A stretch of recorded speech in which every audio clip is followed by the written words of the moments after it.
চাঁদ পৃথিবীর একমাত্র প্রাকৃতিক উপগ্রহ এবং সৌরজগতের পঞ্চম বৃহত্তম উপগ্রহ। পৃথিবীর কেন্দ্র থেকে চাঁদের কেন্দ্রের গড় দূরত্ব হচ্ছে 3,84,400 কিলোমিটার, প্রায় 2,38,855 মাইল, যা পৃথিবীর ব্যাসের প্রায় 30 গুণ। এর অর্থ দাঁড়াচ্ছে চাঁদের আয়তন পৃথিবীর আয়তনের 50 ভাগের 1 ভাগ। এই চাঁদ নিয়ে মানুষের আগ্রহের শেষ নেই।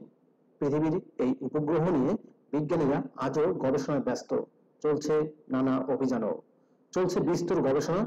তবুও বাকি রয়েছে এখনো অনেক রহস্য। সবশেষ চাঁদে মানুষের বসতি স্থাপন নিয়েও চলছে গবেষণা। চাঁদের দক্ষিণ মেরু এক অজানা রহস্য ঘেরা স্থান। চাঁদের এই অংশ নিয়ে এখনো অনেক কিছুই অজানা রয়েছে। চাঁদের দক্ষিণ মেরু থেকে কিছু নমুনা নিয়ে পৃথিবীতে ফিরে এসেছে চীনের নভোযান চ্যাংই-6।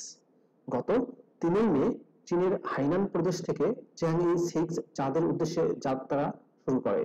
এর ঠিক 1 মাস পর চাঁদের দক্ষিণ মেরুতে অবতরণ করে নভোযানটি। 25 জুন বেইজিং এর স্থানীয় সময় দুপুর 2টায় চীনের রাষ্ট্রীয় সম্প্রচার মাধ্যম সিসিটিভি জানায়, চাঁদের দূরতম অঞ্চল দক্ষিণ মেরু থেকে নমুনা নিয়ে পৃথিবীতে ফিরেছে তাদের চন্দ্রযান।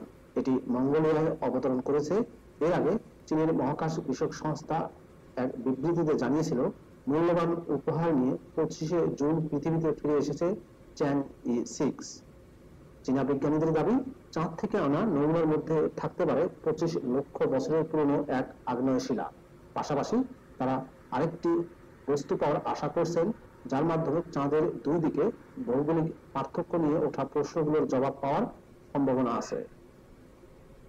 চাঁদের কাছে পৃষ্ঠ, যা সবসময় পৃথিবী থেকে মুখ করে থাকে, তা তুলনামূলক সমতল ও এর মধ্যে আঘাত থেকে তৈরি গর্তের সংখ্যাও কম নয়। আর চাঁদের দূরবর্তী পাশ সবসময় পৃথিবীর বিপরীত দিকে মুখ করে থাকে। নভোযানটি অবতরণ করার পর চীনের জাতীয় মহাকাশ সংস্থার প্রধান ঝ্যাং কেজিয়ান এই মিশন সফলভাবে সম্পন্ন হয়েছে বলে ঘোষণা দেন।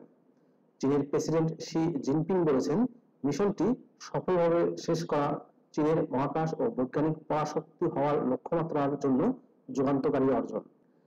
বিজ্ঞানীদের পরিকল্পনা ছিল 2 কেজি নমুনা পৃথিবীতে আনা হবে, কিন্তু কি পরিমাণ নমুনা সংগ্রহ করা হয়েছে তা এখনো জানা যায়নি।